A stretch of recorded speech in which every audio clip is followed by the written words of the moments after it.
We focus so much on being perfect that we convince ourselves that we aren't. And we're so busy doubting ourselves and comparing ourselves that we really don't realize that when you're comparing, you're taking yourself and you're making yourself weaker because you're comparing what you have to somebody else. You're weakening your ability to do the thing that you're trying to do because your focus is somewhere else. Knowing that, but understanding like showing up as you regardless is the key thing. That goes into having true confidence, which is actually trusting yourself. Going into the world like, this is me, this is how I'm coming today. Like, you have to actually be confident in order to show up like that. Get on my motherfucking face. Please. Push the goddamn button. Action. What are 3 things that you learned as a child that you had to unlearn or are currently unlearning? okay, I got one thing so far, and then I'll think about the rest. My first thing is to just save, like save your money. I feel like that was like drilled into me as a child. And now I'm actually learning that there's more than just saving. Like, there's investment opportunities and other things like that. Saving is not the only way. And also, if you have a savings, like if you're saving your money, you want to make sure like it's in a high yield savings account, or like there's more to it than just save your money, just save your money. Because then you start missing out on life. You start feeling like you can't buy nothing because you gotta just save your money. And then also, saving your money does not make you rich. It doesn't make you rich. And I feel like that was like the narrative. Like, if you save your money, you'll always have money. And that's not true.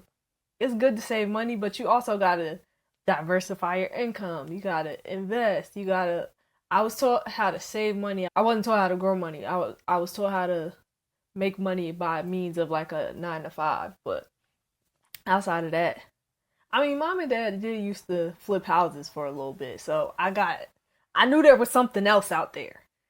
But also, all they was telling me was save your money, save your money, save your money. So that's something that I had to unlearn. But like we had mentioned a few episodes ago, it has to be replaced with something. So I'm figuring out, well, all right, if I'm not saving my money, how am I investing it? Or if I'm not saving it in a regular savings account, then I need to make sure it's being set aside, but also growing, if that makes sense. But what about you? What's one thing that you are unlearning or had to unlearn that you learned as a child? That you have to work hard for money. Ooh. I don't agree anymore. I've seen people do it, and that's everything that I've seen my family do and just people around me. But I don't subscribe to that belief anymore. I don't think you have to work hard for money. I've been working hard on other things that in turn will make me money, but I don't have to work hard for money. And that's one of the main things that I've had to unlearn and in the process of unlearning. That's good. I agree. I agree. second. Yeah. Right. Yeah. Indubitably. Yeah, I just think it's set up so that we continuously work hard for money, and you're thinking that the more hours you put in would mean that the more money you're going to make. But if you look at the richest people in the world, they don't work that much. They don't. So like at some point it's what's the term that they talk about when you're not getting any more No return? no. Oh my goodness. I can't remember what the term is, but pretty much when it's only a certain amount of work you can do, there's a certain threshold that you can do before it's not gonna diminish your returns. Oh, diminishing. Yeah. About to say plateau? Yeah. I couldn't remember that for the life of me, but Your limit? yeah. Limiter. But yeah, I think after a while it's diminishing returns, because like you can work 80 hours a week. That doesn't mean you're gonna be rich. You would think that people, if that was the case, then the people who work 80 hours a week, they should be the richest people on the planet. Mm-hmm. And it's like, nah. The people that be working 5 hours, all right, cool, I got a good 5 hours in me, and I go golf. Rich people sleep more than they work. It don't even be 5 hours. It'd be like, I got 30 minutes. I got 30 minutes on the way to the golf course. Let's do this meeting now. But it'd be intentional 30 minutes. Yeah. Be very productive 30 minutes. Impactful, like, things be getting done. but The merger went through. It went through. It always does. So I'm headed to the golf course already. You're not about to mess up my tea time. All right, what about you? What's one thing? All right, y'all got y'all seatbelts on? This might shake the room. Okay. But gather yourself, Ken. it's being nice. Being nice. Oh yeah, that's a good one. I mean, that was a big one. My mom still be saying, "Oh, you nice." I'm like, "Nah, don't cuss at me like that, woman." I think. Go ahead. I was gonna say I didn't realize how. Well, number one, nobody actually ever talks about the actual definition of nice versus like being kind and stuff like that. So even when we're kids and they be like, "Oh, go over there, be nice," da da da. It's like I didn't realize how much it was ingrained in me to be nice, but also like being nice is being naive. It's akin to that. And it's kind of frustrating. Like once you find out what it means and then also how it plays a role in your life, it's just like, dang. That's why I was feeling like y'all was just out here doing whatever because y'all wasn't being nice. Y'all was being kind. And I'm over here being the nicest. I changed my name and it was a group meeting. It was me, Damani, and our friend Sierra. Well, everybody. Sierra's been on the pod. Friend of the pod. If you haven't met Sierra, check out this episode that's linked somewhere up here. Okay. I changed my name in there to the nice one because they will always, I don't even know how I got here, but I'll be like, yeah, I'm the nice one. You know, I'm the nice one. Mind you, I wasn't the nicest one out of all of us. Well, now I know I was the nicest one out of all of us. Plot twist. But I changed it for like different reasons. So it was just funny now knowing like, oh, that's actually not a good thing for me. I mean, if you like being nice, stop it. I'm not even going to say kudos to you. Just stop it. All right. But yeah. So I think that's funny that you said that because I don't know. It's too much. Yeah, being nice over the years. I wish I knew earlier what I was doing because I would slap myself so quick. Like, stop that. Cut that out. Let that go, man. Say what you mean what you say. Right. Beating around the bush. Just say it. Yeah, but and it's funny because it's such a small thing in general. Even when people say like, "Oh, be nice," like it doesn't seem like it's that big a deal, but it ends up being that big a deal because it kind of shapes all of your life. So it's a wild thing. That's a big one. I completely forgot about that. I should have took that first, but yeah. It's cool. Dang, I had another one and I forgot it. I have one. All right, go ahead. Being perfect or feeling the need to be perfect. Oh, I remember mine. Go ahead, finish yours. She said, "Ha, Eureka! I remember." I feel like that's it. Just being perfect. I'm just here to get better, like be better than I was yesterday. And every day isn't going to look like the last day. So yesterday could have been an amazing day, but since today is a new day, it's no need for me to attempt to remake yesterday because today is a completely new day. And all I can do is, well, my goal today is to make the most out of today. I think the other thing with being perfect is from a religious aspect, like in Christianity, I think we focus so much on the idea of not being perfect and striving to be perfect like God and da-da-da-da that like we lose sight of being human, like just allowing ourselves to be human. Like I personally feel like we're perfect. We were created perfectly because God doesn't make mistakes, right? So when you start second guessing, you're changing stuff. It's like you're insulting God. And now you're not perfect anymore. Well, you're still perfect. That doesn't change the fact that you're not, like, God still made you. Yeah, he made you perfect. But if you're manipulating the creation, this isn't the perfect creation that was intended.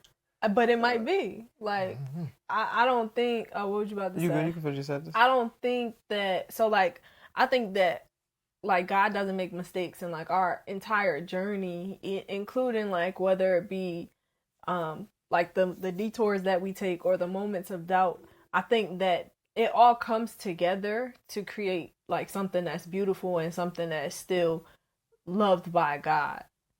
And I think that we focus so much on the fact that, oh, I'm not this absolutely perfect person as described by the church, not even always described by the Bible, not even like, and it's just like, and also that might even be contradictory to what God told you to be, I guess, confident in, or God told you was, I don't know, part of what makes you so great. So it's just like you just lose sight of the fact that like God don't make no mistakes. Like, let me just rock out, and then you, I don't think it makes you imperfect. I think it delays you seeing who you are. I don't know if that fully made sense, but The fact that you said delays fully who you are, that's what you just said?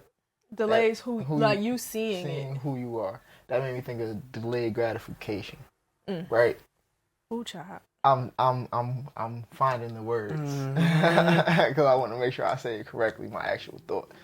Okay, delayed gratification. That made me think of comparison. I like comparison better than comparison, but it made me think of comparison. So the worst thing that you could do is actually compare because it takes the fun out of anything that you're doing. A lot of times, you waiting for outside validation or whatever because you see other people with things that you want or doing things that you would want to do or a lifestyle that you want, just wanting more.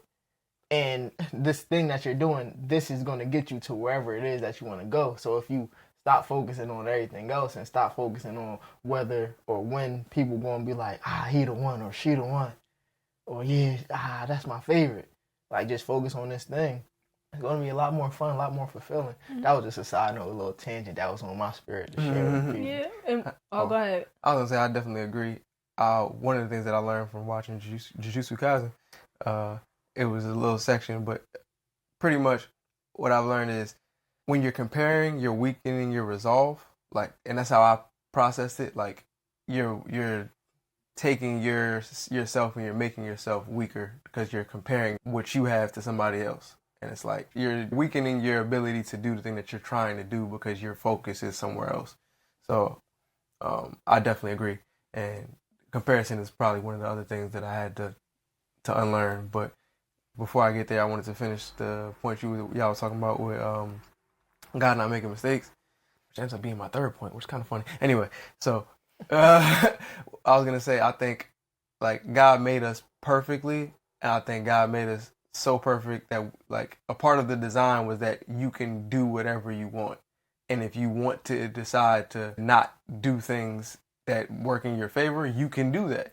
That's also perfectly a part of the design. If you want to do stuff in a way that helps your greatest good, you can do that too. So I think it's like all of it is still perfect by design. It's just there's stuff that you do that might not be perfect for you, if anything. And I think it's also a thing that we focus so much on being perfect that we convince ourselves that we aren't. And we're so busy doubting ourselves and comparing ourselves, the comparison and all that stuff, that like we really don't realize that, okay, this moment is probably perfect for me, or like, and everything isn't always like an ideal moment, or, you know, this year has been rough. So I wouldn't want to be like, yeah, this year was perfect. But it's just a thing where by design, I know this is going to work in my favor. But also I have the option to believe that or to not believe it. And I think that when you take away the idea of I have to be perfect, because that is literally saying like I'm not already perfect. If you're like constantly I have to be perfect, it gets in the way of so many things. I think it's kind of like the niceness in a way, because I mean I feel like it also is a part of being a people pleaser and being too nice, because you want to be the perfect nice person, the nicest person that anybody's ever met, and I don't ruffle any feathers, and I'm so agreeable and people like me, and da da da da. When it's like you just be you. Like you're just here to be you and just be the best version of yourself, which doesn't mean that you have to strive for constant perfection and everything, or think about it in the terms of like constant perfection, but it's just like by design you are you, and you are perfect because God made you. To that point, and I think I said this on the pod before, but it's like God came down as Jesus to show us exactly what to do, and they still got rid of him. They did. Like they still unalived him. So it's like the person who's supposed to be walking perfection, people still didn't like him. So why on earth are you going out your way to be like, when like the person who gave us the perfect model, they did everything right. People was like, nah, we don't like him. It's like, I did everything right. Like literally everything right. So it's just wild to me. And it's funny because when you start doing things in order to be, which is still on the same topic, when you start doing things like so that people like you, so that like things look a certain way, usually it's what ends up happening is that people, you're working so that people don't dislike you, which is like, okay, somebody's always going to dislike you. And so like, just live your life, be free, be you. Like it's just the whole trying to be perfect. And it's like perfect by whose standards? Like everybody has totally different standards of what's perfect. You might be like, this is the best pound cake I've ever had. Somebody else might be like, I like my pound cake a little bit more fluffy. You know, and you'd be like, well, I mean, okay, I don't. So what now? You know, like it's interesting to me. But you can go ahead, my bad. Now I got two things. The part about God coming back as Jesus to show us how to do stuff. I think God came here as Jesus to show us what we are capable of. That too. We just don't be tapped in enough. And my other thing was, now that's back to perfectionism. I don't even be trying to say the right things anymore. I don't always speak my mind or say the things that I think, and that's probably for the best. But in the past, I used to do my best to say the right things or replay stuff in my mind or play out scenarios before scenarios even happen, so I'll be prepared. But now it's just like, hey, whatever I say in the moment, that's what I said. It's okay for me to recant my statement. I don't have to be perfect. Yeah, I don't have to be perfect. That's the bottom line. Like, I said it. I meant it when I said it. But now I mean when I say, I shouldn't have said that, or I don't think that was the best thing for me to say at the time, or I actually don't believe that. I found some new information that shifted my mind. Just stuff like that. All I heard in my head was, whatever I say, y'all gotta do. Whatever I say, y'all gotta do. Whatever I say, y'all gotta do. Y'all do, y'all do, y'all do. Okay. I'm sorry, I had to get that out of my system. I see. My next thing that I learned as a child, or this is something that I'm learning now that I feel like I needed as a child, is just like how valuable time is. I don't think this was like explicitly told to me, but I think this is what I've observed, was just like that money is the valuable thing. Like, you know, time is money. Well, I mean, I heard that. I'm sure everybody heard that. Time is money, blah, blah, blah. But like, when you really think about how valuable time is versus money, like, I really want to prioritize my time going forward. I want to make sure that I'm making time for the things that I enjoy, because what I was taught was, it goes back to kind of like the working hard for money situation. It's literally just a thing where if it's not making you money, then it don't make sense, right? But it's like, what am I spending my time on? Because at the end of the day, even if this is paying me however much, it still might not make sense for my life, like for the direction that I want to go in. And I think we also take for granted the time that we have here on Earth. And it's like, if we know that I have a finite amount of time here, and I spend most of my life at a job or in spaces that I hate, then what am I doing with my life? And I just feel like that's something that I'm learning now, and I'm learning what it looks like for my days and for my decision making, because now I'm making my decisions differently. Because now I can be like, okay, well, what does this mean for my time? Or do I still have time to do XYZ? Or will I still have time to, even if it's just to do my morning routine, or to get some actual sleep, or just do I have time to sit outside for 10 minutes? Because, you know, that's important to me now. So I think that's one thing that I guess I am learning and unlearning. To that point, it made me think about actually listening to your body each day or listening to yourself each day. So when you mentioned actually doing your morning routine or your rising ritual, it made me think of like earlier when I was saying every day is a new day. So it's no need for me to attempt to recreate yesterday and today. So today I need some more rest. Mm-hmm.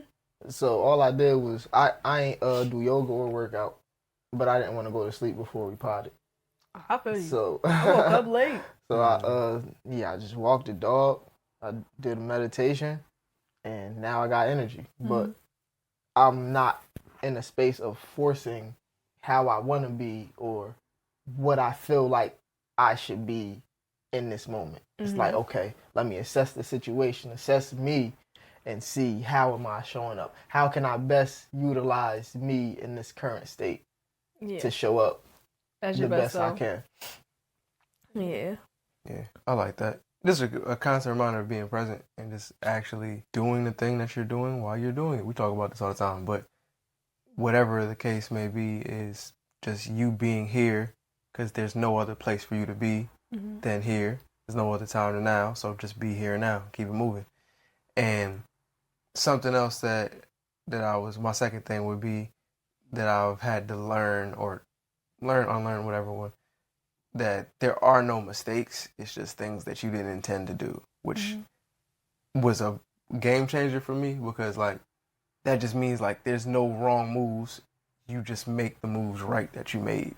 And like in some ways it's proactive, in some ways it's reactive, right? Because sometimes I just make a move and then I assess whether or not the move was right. And sometimes it's like I'm reacting to a move that I made, but all in all, it's like nothing is wrong. Everything is just something that either I intended or I didn't intend. And then how I respond to what I intended or didn't intend is up to me again. So like, even if it was something that was like a mistake, you won't know it until hindsight. So like in the moment, there's never any mistakes. It's just like, okay, that was a move. Was that the most ideal move? I don't know. I don't know if there could have been a better move. I don't know if there could have been a worse move.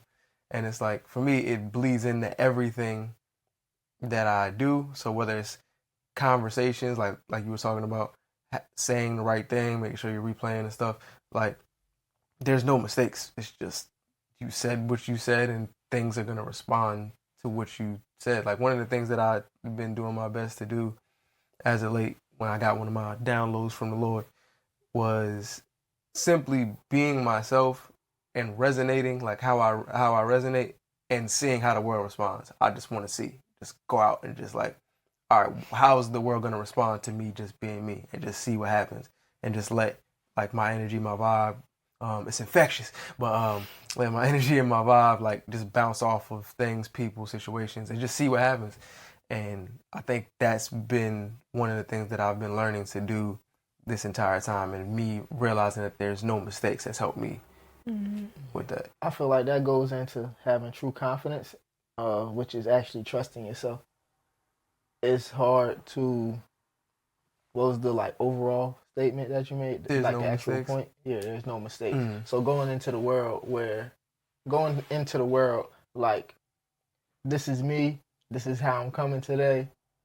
Like you have to actually be confident in yourself and who you are in order to show up like that. So I feel like it's just a testament to actually trusting yourself. Yeah. I mean, I think a lot of us don't trust ourselves enough, and I mean that's a part of where comparison comes from. That's part of where indecision comes from.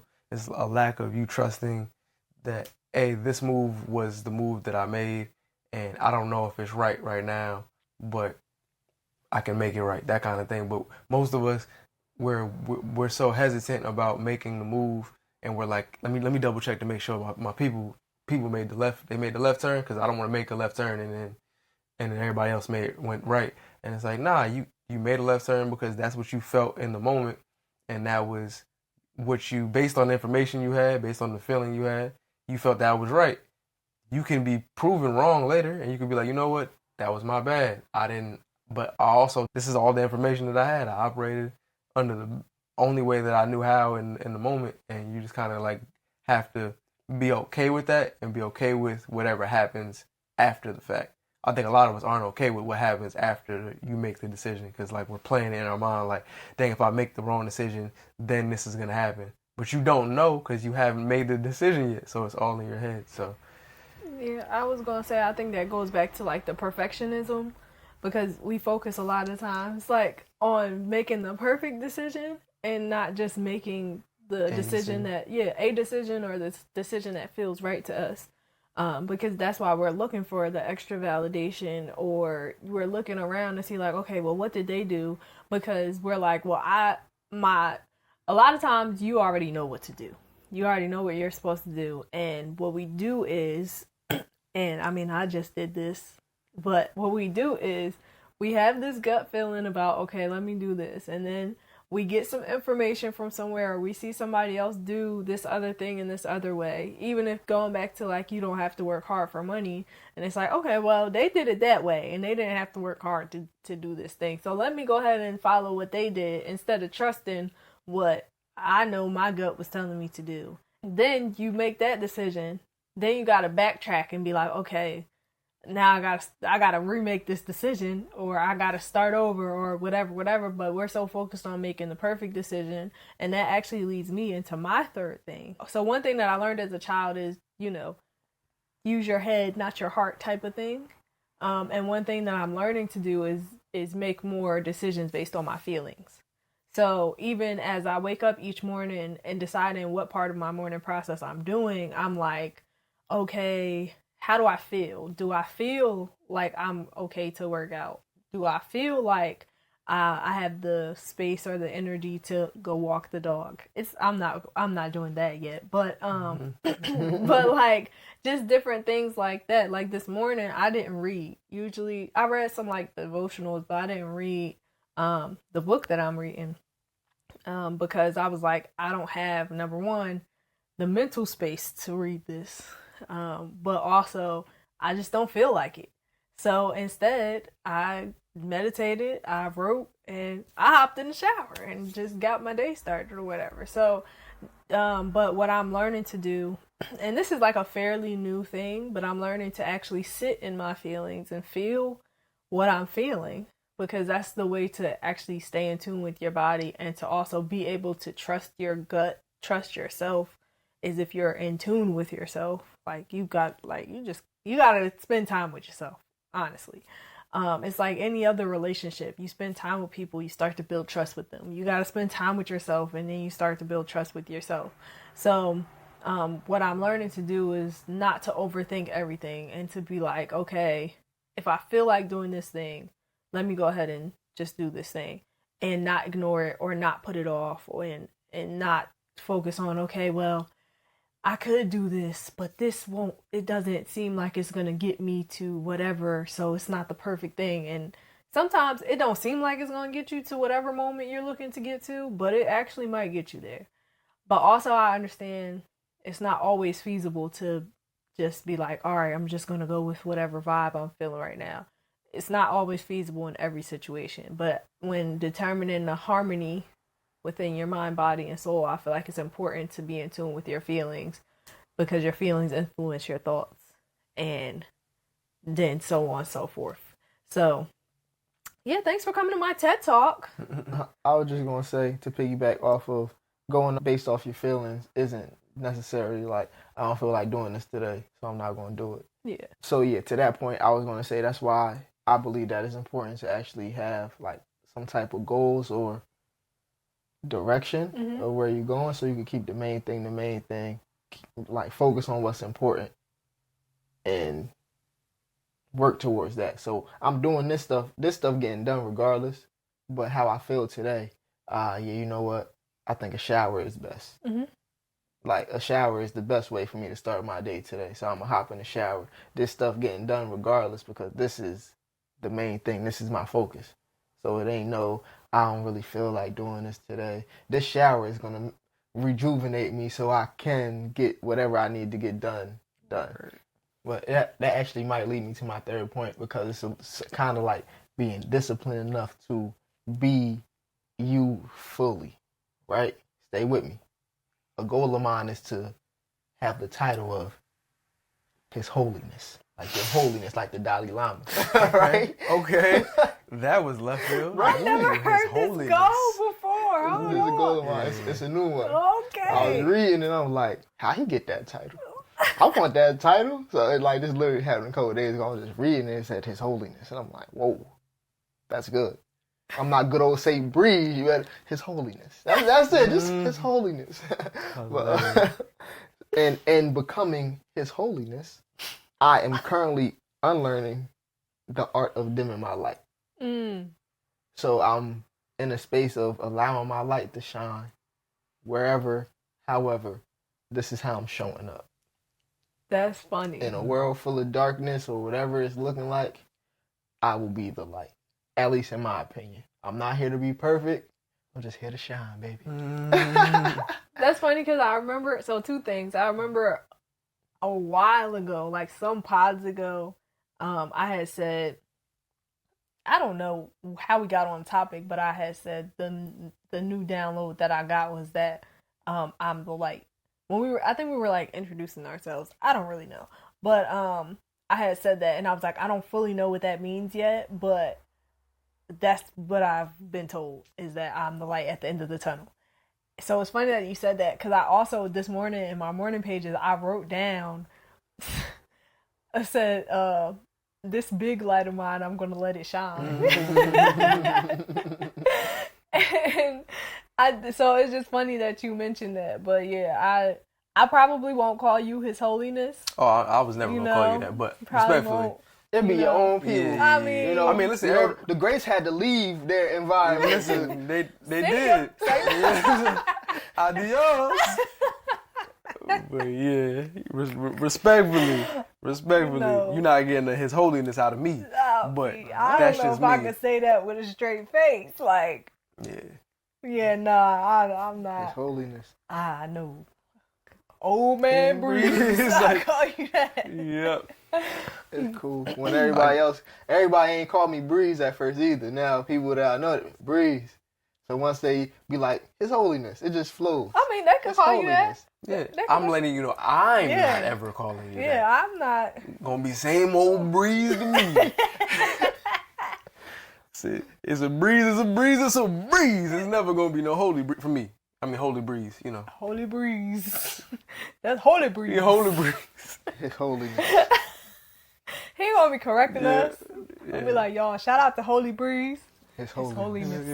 Yeah. And I might do it just on principle, just to be holy breeze. Holy Breeze. His Holiness. Like, yeah, nah, just off the principle. But Oh man, that's like Yasin Day, changing your name. His Holiness. you can have it. Look how I sit. I'm just so light and There's a holy way to sit. What? look at me.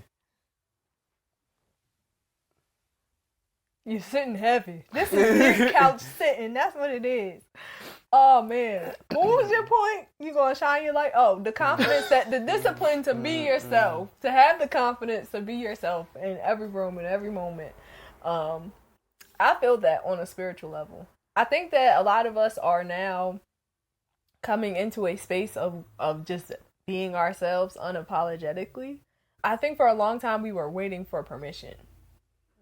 Like we were told that like we have to look and be a particular way in these settings, and we were waiting, just literally waiting for permission for somebody to be like, it's okay to be you. And now we just like, man, F it, I'ma just go ahead and be myself. Yeah, because if I'm waiting, I was waiting all this time for permission and not realizing I had the permission slip. Right. I'm like, yo, what? You was waiting for me? Like, I'm waiting for you. You waiting for me? I was waiting for you. That's how I felt. I was I thought my mom had to sign this. Talking to God, like, all right, can you just give me the? You mind giving me the slip? It's right there. Do what you please. And I'm like, wow, that's crazy. I was just gonna say, I feel like it was like that because now we're in an age where we have access to whatever it is that we want. So before it was like a lot of gatekeepers and you have to go through me in order to get here. Mm-hmm. And you have to be a certain way for me to even allow you to get here. You have to be how I want you to be because I have access to where you want to go. Mm-hmm.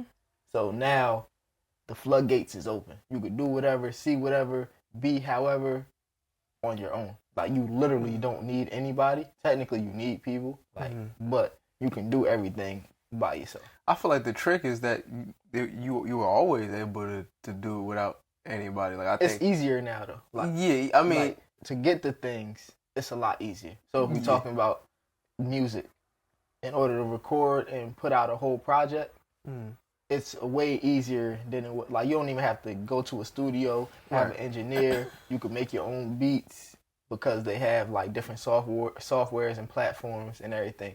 So you can do the stuff yourself. Yeah, I agree. I think it's a lot easier for you to be autonomous in general. Yeah, I threw that out there. Yeah, you know what I'm saying. I be reading. But yeah, I think it's a lot more easier. It's a lot easier for you to do that now. But I think and I'm just going based off of the initial statement we were talking about. I think you were saying it's like about being yourself. Like it's a lot easier for you to be yourself now because you can do whatever you want. I think the trick was that people made us feel like we weren't able. People then could feel like they couldn't be themselves, but like I think maybe you just had more opposition to you being yourself then. So like there was more. I don't even know if I want to say consequences, but it felt like there may have been more consequences. So like if you were your true self and you wanted to get this job, and this other person had the keys to you getting the job, you may feel like you need to conform, acquiesce, whatever the term is. But like Acquiesce. Acquiesce, yeah. Yeah, listen, I've been reading. I've been doing my reading. You know.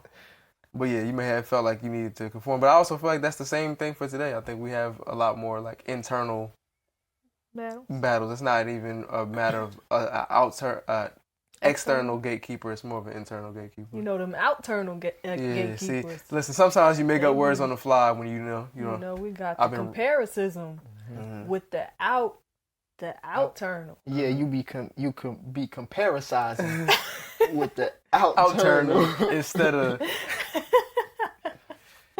But I agree. I feel like it's different than how it was, but I think that's also because so now we be looking at like diversity and inclusion and stuff like that. Diversity and inclusion initiatives and within like different settings. So even if we're talking about like getting a job or whatever, a lot of times it's like that's where a code switching. Well, that's not where it started, but like the code switching was a huge part of that because it was like a survival tactic, like we talked about before. It's like I have to show up as this other person in this setting so that I can make sure either I can advance in this space, I can remain in this space, or I can even get into this space because I don't know if I'm like, it's even when you think about like people passing for white. The whole thing is you not showing up as yourself. The wild thing, when you said people passing, I thought you were talking about passing away. Yeah. You said passing for white. Yeah. I thought that same thing until you said 4 hours. Oh, that's what she meant. Okay. I'm sorry. Right. I went to race. You know, it's a lot of things happening in the country right now. But so like people passing for white, like you're literally erasing your connection to who you are, who your ancestors are, so that you can show up as somebody that is more acceptable to society. And then people be shocked now finding out that their great-grandmother or their grandmother was actually black, but they didn't find this out until she passed away or whatever. And it's like that's like an extreme example of not having the permission to show up as yourself, because in some spaces it was dangerous, but also now, like you said, like we have more of the freedom to just show up as ourselves. And this is really speaking from a black perspective, because I don't know what the white people was doing. I feel like maybe they've been showing up as themselves for the most part. But like we have more freedom to show up as ourselves. We have more access to things, even in terms of like doing what we want to do. We do have a lot more access and we have a lot more knowledge as far as like being able to learn the skill. I'm not going to keep showing up as who y'all want me to show up as. I'm going to show up as me, and I'm okay with that. Yeah, I also think there's good reason for why people do it, and I think when it comes to like getting what you want or doing certain things, like you do have to acknowledge that every every approach, like you can't approach every scenario the exact same way. You can't approach everything with a jackhammer, right? So like sometimes some things may require you to take a slightly different approach, not to change who you are, but like to change how you would approach this thing. Sometimes you need to be more like not avoidant but evasive, right? So it's like some things won't yield to the direct approach. Some things you may need to take a side step and approach in another way, but you're always approaching. You're approaching as you. So it's like not changing who you are, but understanding like this requires a sewing needle. Like this does not require me to come through blazing, kicking in the door with the like it just doesn't require that. So I think I just knowing that, but understanding like showing up as you regardless is the key thing. And I think that goes along with being just like a well-rounded person. Like honestly, and you don't actually even become that person until you start to get to know yourself, get to know who you really are, because then you can see like, okay, well, I have this more boisterous side of my personality, and then I have like a calmer side, and then like I do know how to show up in corporate spaces or white spaces and still be myself, but also still maintain a level of professionalism if it's needed. Like you know how to show up in different rooms, but like you were saying, you still are yourself. It's not you I guess erasing who you are to be present in this space. It's literally like, all right, this is the version of me, or this is a version of who I am in this room, and that's important. I agree. I don't remember how we got here. Me, His Holiness. Who was that? But another thing, I don't know if I said 3, but if I did, here's an extra credit one that I learned that I have to unlearn was that I don't have to be guarded 24/7. And when I was thinking about that, I was at work and I was realizing how often like I'm either like I'm holding my stomach, I'm just like tense, like just a level of tenseness. And it's like, how can I respond to everything around me if I'm tense? I'm not able to do it. It's almost like you're bracing yourself to be hit by something all the time. Mm-hmm. And it's like you're never comfortable, you're never relaxing, you're never able to respond to anything because you're always bracing yourself. And so when I was at work one of the days, I was sitting there, I just kind of like took a breath and I just sat there, and it was like everything just was flowing so much better. Conversation was flowing so much better. Like my thoughts were flowing so much better, and it was like I was protecting myself from stuff that I didn't even know I was trying to protect myself. And it was like, there's no threat here. Like, you are not in danger, bro. You are having this conversation with this delivery man.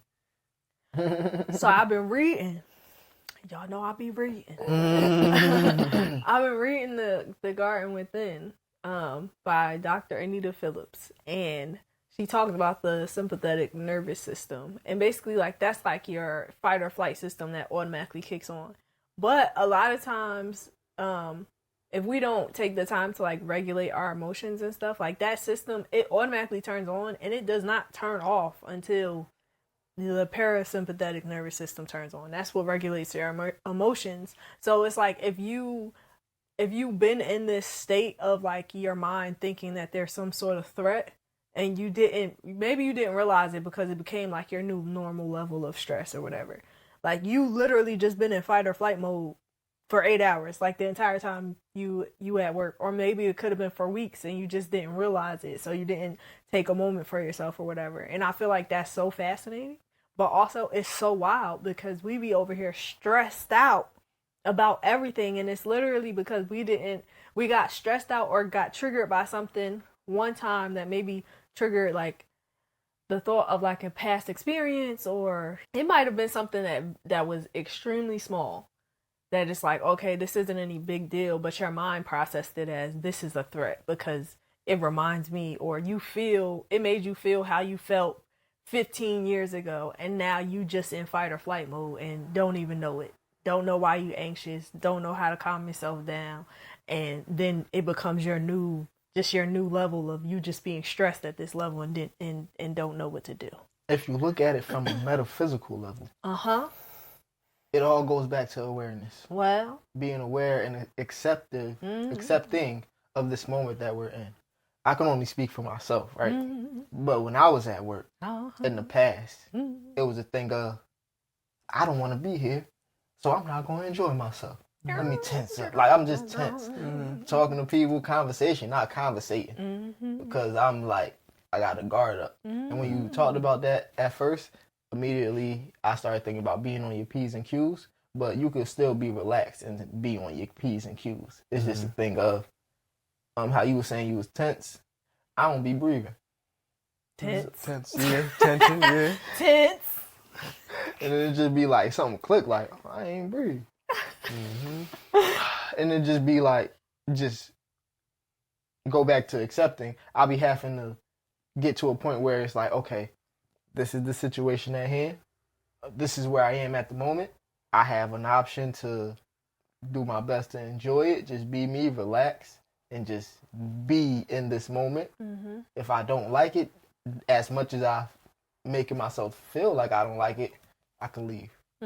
If I leave, then I have to deal with other situations that, whether good or bad, that come as a result of the action that I took. Yeah. So it's just a thing in my mind on a metaphysical level. Just accepting the moment, being as present as possible, enjoying the moment as best as I can, remembering to breathe, remembering to just, I'm okay. Like, just literally remembering that I'm okay. Yeah, and I think it's funny because, you know, on a spiritual, metaphysical level, I think one of the things that happens when you're not being present is it's almost like your body is here, but your mind is, I don't want to be here, so I'm going to do everything in my power. Your mind is like, I'm going to do everything in my power to get me away from here. And so your body is like, I'm going through it. Your mind is like, I want to get out of here. I don't want to be here. I don't want to be here. And it's like, it's a disconnect. And that's what I've noticed for me. So one of the days when I was at work, I was like, it's been so long since I've done it, where I was at work and I was like, I'm just going to be at work today. I just want to see what happens. I'm not going to try and read. I'm not going to try and game plan for my entire life. Like, I'm just going to be at work. And then I just sat there for a little bit. People was coming in. And what was really strange to me was it was the same amount of people that normally come in at the same pace, but it felt like everything was kind of slowed down. Like, people would come in and I wasn't shocked that somebody came in, didn't catch me off guard because I was reading, or it didn't catch me off guard because my mind was somewhere else. Like, I'm just sitting there and I'm like, oh, okay, I see somebody come. Cool, boom. All right, cool. And it's like, as I'm going, I wasn't forgetting certain things. Like, I wasn't like, oh, I forgot to call this person back. It was like my memory was a lot better. Like, I was in the moment and I was fully active, a full participant in the moment. I wasn't anywhere else. So being able to stay aware, like you were saying, and like be in tune with your body and allow your mind and your body to be in the same place at the same time, it's such a huge thing. And that's part of the thing that I've been learning for myself. And that's where some of the tension came from, because my mind is like, nah, I want to be back on the couch. And then my body like, well, you at this desk. There's somebody in your face right now. Kick your feet up. Know? It's like, nah. So it's just that disconnect. Kick them. Yeah, it's just that disconnect. And it's like that friction, I think, that was causing a lot of the tension for me.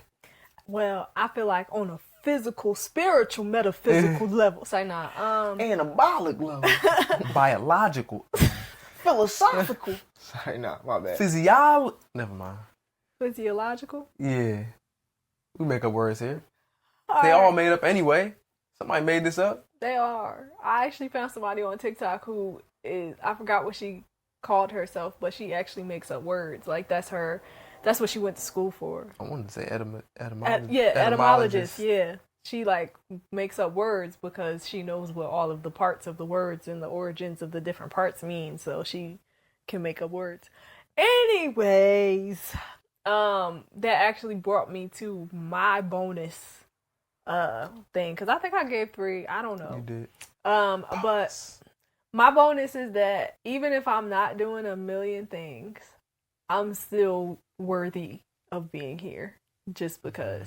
Like, I don't have to do a million things. Now, I am gonna do a lot of things because that's just who I am. But it don't gotta be a million. Yeah, it don't have to be. It don't if have you want to be. Yeah, but it's also, I'm doing it. I can do it now just because of the fun of it, not because not because I have the mindset of if I'm not doing the things, or if I sit still, then I'm not good enough. The amount of things that I do, or the pace that I'm doing things at, or the accomplishments that I get, they do not equate to my worth. They do not equate to who I am as a person. They don't equate. These are just things that I do or don't do. And it's okay for me to sit down for a moment. I'm still going to be just as worthy as I was when I was doing the 5,000 things that I decided to do. You know, not a million anymore, just 5,000. Hearing you say that, it reminded me of something that I learned was you actually don't have to do anything. Anything at all. Right. Right. Because I know we have this whole idea: are you living, or are you just existing, are you thriving, or you whatever? And it's like, technically speaking, or literally speaking, you don't have to do anything. Like, the state of existing is like you exist, and it's like you've won. Like, God has you here, and just you existing means that you won. So you it's beat like, out the other sperm. Exactly. You know what I'm saying? Right. No, factually, you were swimming, and you know, that's what it is. You fought to be here. Fought the good fight. You know what I'm saying? Some people didn't make it, respectfully, and yeah, just the nature. Like, you don't actually have to do anything. I think in America specifically, we over-index on, like, you have to be more, do more, have more. Like, everything is more. You have to become more. You have to be better than you were, and it's like, it's nice that you want to be more, but you don't have to do anything. Like, God wanted you here for a reason. If you did nothing else at all, God still wanted you here for a reason. Mm-hmm. Now, if you don't fulfill that reason, that's on you. Say nah.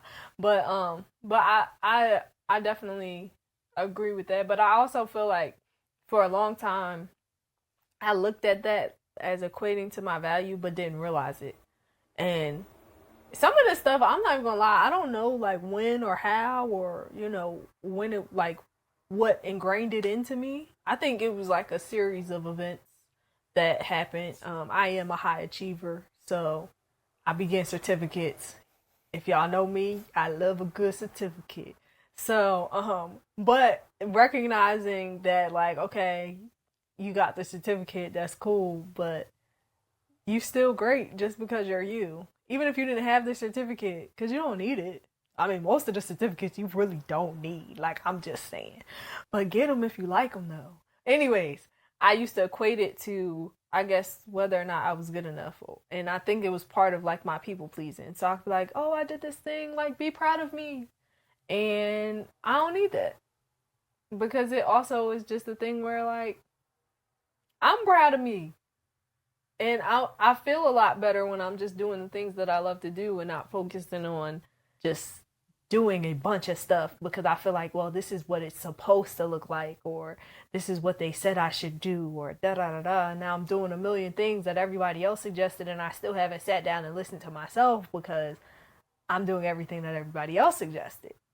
But I could just, if my soul is telling me to sit still, I can sit still and it'll be okay. Because sometimes that's just what you need. And that'll catapult you to being able to achieve the things that you want to achieve without burning out. But also just, like, be able to achieve those things. So, yeah. Do you have a bonus? Or you already gave a bonus? I feel like you gave, like, 6 things. I be dropping gems. Your holiness, his holiness, it's a given. Like, when I speak, you get something out of it. Oh my gosh. All right.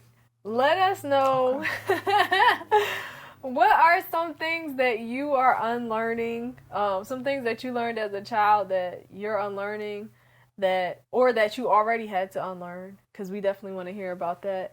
Do y'all have any final thoughts? Thank you for joining us for another episode of the Grae Area Podcast. Grae. Yes.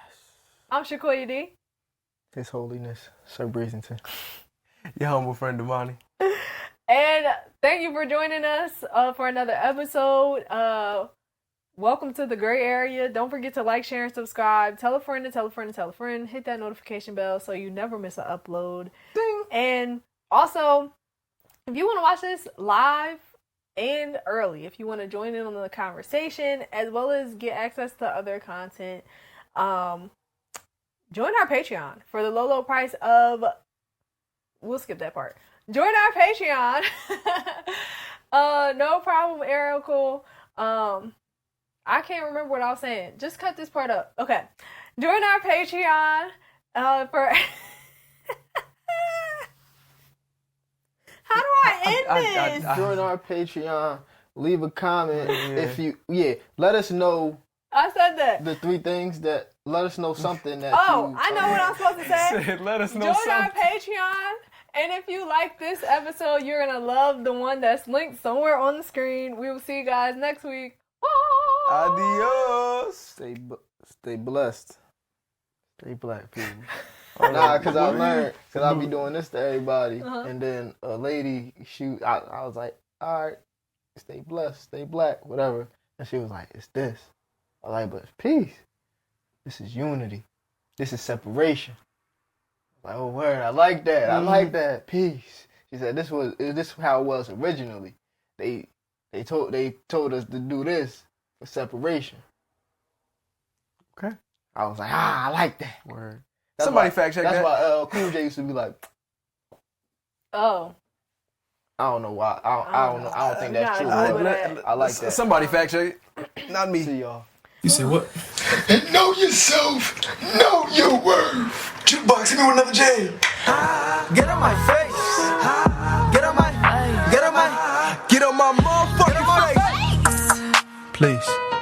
Push the goddamn button.